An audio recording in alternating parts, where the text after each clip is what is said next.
Congress party Bharat की बर्बादी का नया अध्याय लिख रही है और जिस स्याही से भारत की बर्बादी का ये नया अध्याय लिखा जा रहा है, उस स्याही का रंग गाढ़ा नीला है। गाढ़े नीले रंग से आप समझ ही गए होंगे मैं किस नीले रंग की बात कर रहा हूँ। वही नीला रंग जो असल में नीला जहर है, जिसको महादेव ने अपने कंठ में समाहित करके साधा था। आज वह नीला जहर पूरे देश में धर्म के खिलाफ अपनी कार्यवाही को चला रहा है। कांग्रेस पार्टी ने कई बार अपने नेता राहुल गांधी को लॉन्च करने का प्रयास किया, परंतु सन 2023 में जब राहुल गांधी पुनः एक्टिव हुए और उन्होंने अपनी भारत जोड़ो यात्रा निकाली, तो बहुत ही कम लोगों को यह जानकारी है कि उस भारत जोड़ो यात्रा के पीछे जिस टॉनिक को पीकर राहुल गांधी इतने शक्तिशाली, इतने एक्टिव हो गए हैं, वो असल में यही नीला जहर है। कांग्रेस पार्टी ने अपने सभी आइडियोलॉजिकल इंक्लिनेशंस को दरकिनार करके अंबेडकरवाद को अपने सर पे उठा रखा है। आपको विदित हो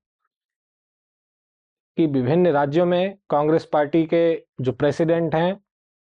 वो दलित समाज से आते हैं और मल्लिकार्जुन खड़गे जो स्वयं कांग्रेस पार्टी के अध्यक्ष हैं वो भी दलित समाज से आते हैं। इसके अलावा कांग्रेस पार्टी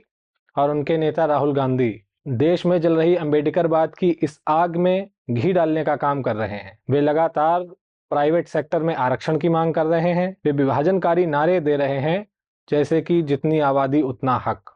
जिसकी जितनी आबादी उसकी उतनी भागीदारी। इस पर हम पूर्व में भी बात कर चुके हैं कि कोई भी देश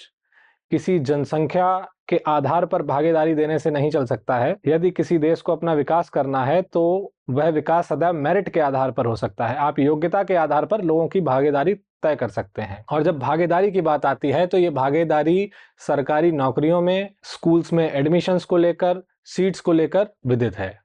तो जिस भागीदारी की बात हो रही है वह ऐसी भागीदारी नहीं है कि एक कोई कार्यक्रम हो रहा है, कोई इवेंट हो रहा है, उसमें सब लोग भागीदारी करें। एजुकेशनल इंस्टीट्यूशंस में जो सीट्स हैं उनके रिजर्वेशन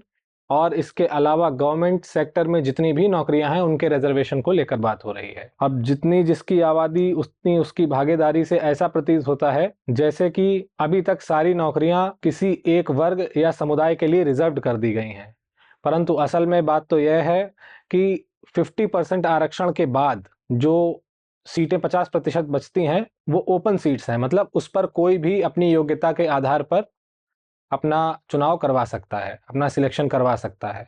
परंतु कांग्रेस पार्टी अब 50% के इस रिजर्वेशन के कैप को भी खत्म कर देना चाहती है। इंदिरा साहनी के जजमेंट में 50% के रिजर्वेशन का कैप आया था, परंतु कांग्रेस पार्टी अब इस 50% के रिजर्वेशन के कैप को हटाने की बात करती है और वह यह बात लिखित रूप से अपने मैनिफेस्टो में भी करती है। यदि 50% का यह कैप हट गया तो देश में जो ओपन सीट्स हैं उनका कंपटीशन और भी बढ़ जाएगा, क्योंकि यदि आप जनसंख्या के हिसाब से ऑलरेडी सीट्स तय कर देंगे,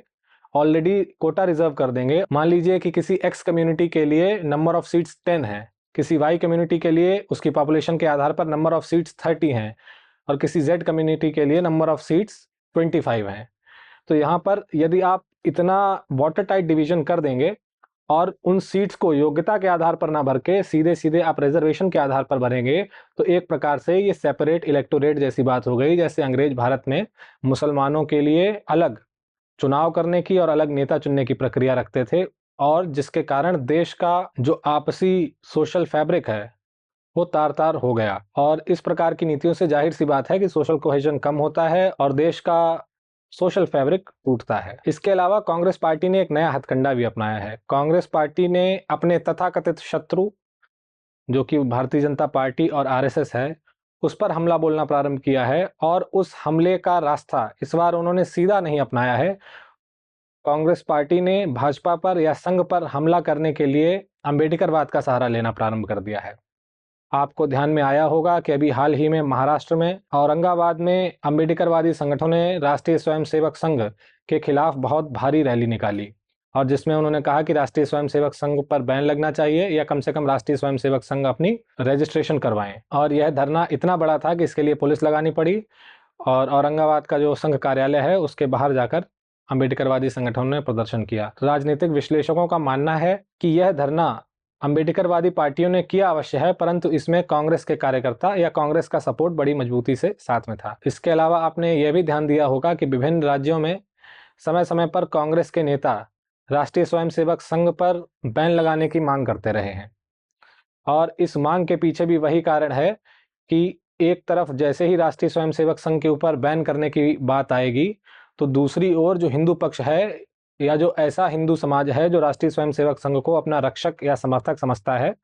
तो वह उसके पक्ष में आ खड़ा होगा। परंतु इसके अलावा ऐसा जनमानस जो संघ को अपना विरोधी समझता है या यह मानकर चलता है कि संघ आ गया तो भारत में हिंदू राष्ट्र बन जाएगा, संघ मजबूत हो गया तो भारत एक हिंदू राष्ट्र हो जाएगा, मनुवादी राष्ट्र बन जाएगा, ऐसे लोग कांग्रेस के पक्ष में आकर खड़े हो जाएंगे। परंतु इन बातों के बीच एक बहुत ही दिलचस्प घटना यह हुई है कि हाल ही में खासकर सोशल मीडिया पर ऐसे हिंदू जो अपने आप को किसी भी पार्टी, किसी भी संगठन से ऊपर मानते हैं, ऐसे हिंदू जिनके लिए उनके देवी देवता, जिनके लिए उनके शास्त्र, जिनके लिए उनके साधु संत, मठ मंदिर ही सर्वोपरि हैं,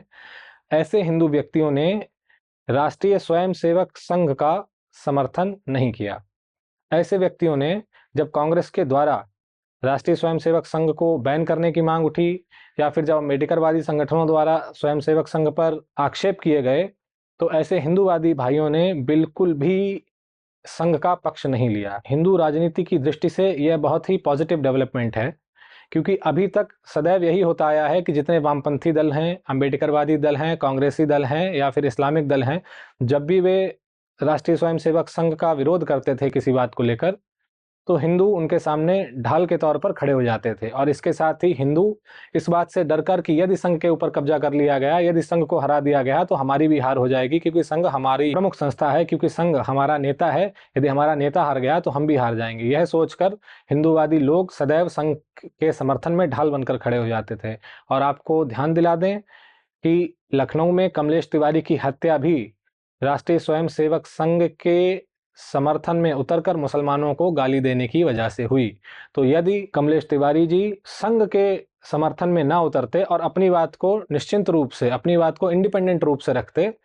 तो संभवतः यह स्थिति नहीं आई होती। पर आप देख रहे हैं कि जब कमलेश तिवारी की हत्या हो गई, तो इसका जितना उपयोग हो सकता था वो तो संघ परिवार और भारतीय जनता पार्टी ने उठाया, परंतु उनके लिए और उनके परिवार के लिए कुछ भी नहीं किया गया। और यह तो आप जानते ही होंगे कि जब कमलेश तिवारी की हत्या हुई, वह असल में उनकी सुरक्षा की चूक को लेकर हुई थी,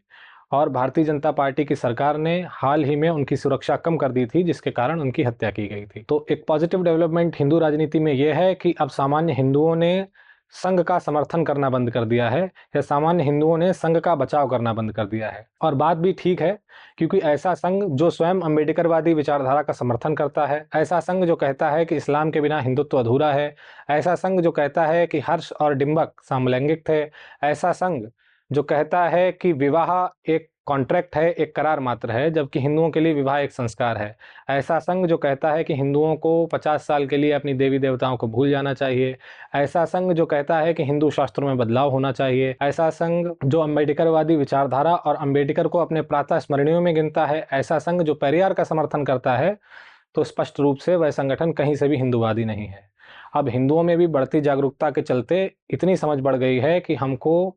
दो शत्रुओं की लड़ाई में बोलना नहीं है। तो इस वीडियो के बनाने का मुख्य उद्देश्य यह भी था, यह स्पष्ट कर दें कि जब दो शत्रु लड़ रहे हों तो हमको शांति से बैठना चाहिए। तो जैसे कि कांग्रेस पार्टी हिंदू समाज की शत्रु है, उसी प्रकार से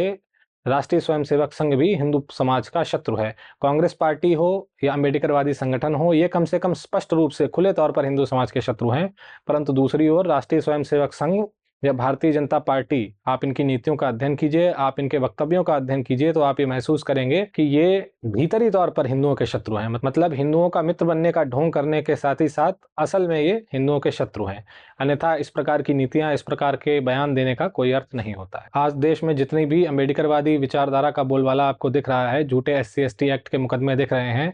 और SC/ST एक्ट लगाने वालों को बढ़ी हुई धनराशि, अब तो 8 लाख से भी अधिक धनराशि हो गई है, यह देने के प्रावधान भारतीय जनता पार्टी की सरकार ने ही किए हैं। तो सबसे पहली बात तो कांग्रेस पार्टी जो इस देश का सर्वनाश करना चाहती है, लिखित रूप से उसने अपने मैनिफेस्टो में इन चीज़ों की घोषणा कर दी है। परंतु भारतीय जनता पार्टी जो असल में कथित तौर पर कांग्रेस पार्टी की दुश्मन अपने आप को बताती है, परंतु वही भारतीय जनता पार्टी जातीय आरक्षण के लिए तैयार हो गई है। वही Bharatiya Janata party private sector में रिजर्वेशन लाने के लिए अपनी प्रिलिमिनरी स्टेप्स को प्रारंभ कर चुकी है, जिसके कारण कई पब्लिक सेक्टर संस्थाएं यह विचार कर रही हैं कि वे किस प्रकार से आरक्षण को प्राइवेट सेक्टर में ला सकते हैं। कई पीएसयूज ये विचार कर रही हैं और इन्फोसिस जैसी कंपनियां भी इस पर विचार कर रही हैं कि प्राइवेट सेक्टर में आरक्षण लाने के लिए क्या किया जा सकता है। इसके अलावा भारतीय जनता पार्टी के मुख्यमंत्री मोहन यादव के द्वारा 50% रिजर्वेशन के कैप को तोड़ने के लिए मध्य प्रदेश के भीतर एक बवाल मचा ही रखा है, जिसको लेकर वो सुप्रीम कोर्ट भी गए और हाल ही में उस घटना ने बहुत तूल पकड़ा था, आपको ध्यान ही होगा। तो कहने का आशय है कि भारत में राजनीति का जो भी परिदृश्य है, भले ही वो सेंटर की पार्टियां हों, राइट ऑफ सेंटर हों या लेफ्ट ऑफ सेंटर हों, असल में वे सभी पार्टियां हिंदू धर्म के नाश के लिए, भारत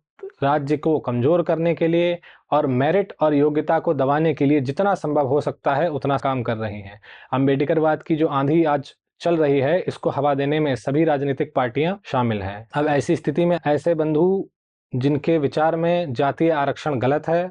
जिनके विचार में ये जातीय आतंकवाद जो अम्बेडकरवादी संगठनों द्वारा चलाया जा रहा है ये गलत है, उनको निरपेक्ष रूप से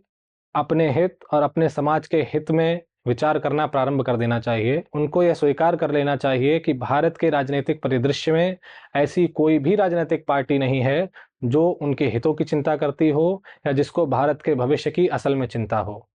जब हम इस समस्या को समझना प्रारंभ करेंगे, उसके बाद ही इस समस्या के हल निकलना शुरू होंगे। तो इसलिए यदि कोई कांग्रेस को गाली दे, यदि कोई भाजपा को गाली दे, कोई आरएसएस को गाली दे या कोई सपा को गाली दे, इन सारे विवादों में आपको नहीं पड़ना है। आप विचार कीजिए कि इन सारी पार्टियों ने मिलकर आपके समाज के लिए, इस देश के विकास के लिए, इस देश की मेरिट के लिए क्या किया है, और इन सभी पार्टियों का मत मेरिट को लेकर, आरक्षण को लेकर, देश के विकास को लेकर क्या है। यदि आप इन सारे मानदंडों पर, इनके मत से संतुष्ट हैं, तभी इनके समर्थन या विरोध में उतरिए, अन्यथा इनका समर्थन या विरोध करने में अपना समय जाया मत कीजिए। आप ध्यान दीजिए अपने आप को सशक्त बनाने में, अपने समाज को सशक्त बनाने में और अपने धर्म का पालन करने में और यथासंभव उसका संरक्षण करने में। इसी में सबका हित है। धन्यवाद।